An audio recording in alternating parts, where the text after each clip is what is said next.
What advice can you give to 7th graders going into 8th grade? What advice can you give your students going into a higher grade? 7th graders, let's see, what advice would I give them? Do all of your work. No, ask questions when you have them. Don't be afraid to talk to your teacher. Ask for help, ask for questions, go into intervention, and always try your very best. For my students going on to high school, just make sure that you stay true to who you are. Always keep that in mind. Work hard in high school, and same kind of idea. Don't be afraid to ask for help. That's part of the key to success, and staying organized too is really helpful. What do you like most about teaching as a career? Teaching as a career, what I like most about it is that I get to feel every single day like I'm making some kind of difference in the community by working with middle school students. So I do enjoy teaching history and all the literacy skills that go with it, like the reading and writing. So I can't see myself doing any other career than this one. What personal strengths do you find especially helpful in your teaching? Personal strengths, that would be that I feel like I'm pretty relatable to students. So hopefully that means that they can connect to the learning that we're doing in our classrooms. So pretty relatable. I'm friendly, right, Jessica? I'm friendly. So students aren't afraid of me, right, guys? No one's afraid of me, right? No. Only if you're in a bad mood. What? I'm never in a bad mood, Oscar. How dare you? That's why. What do you think is the greatest challenge facing students today?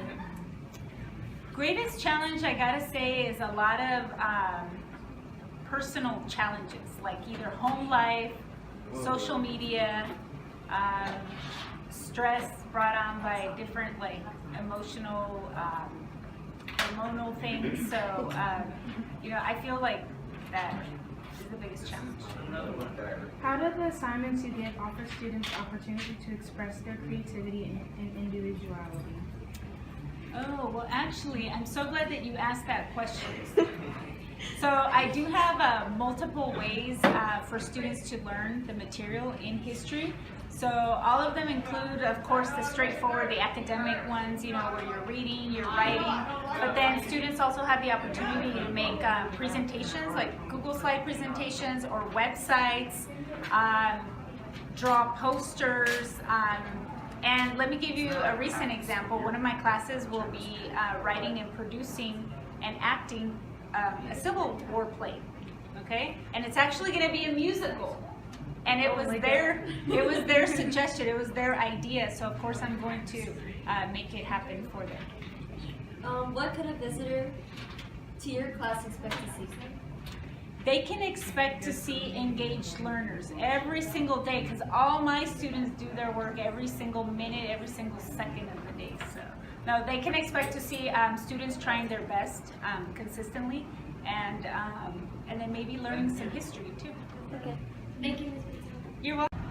Tell me, in your honest opinion, how 8th grade was for you.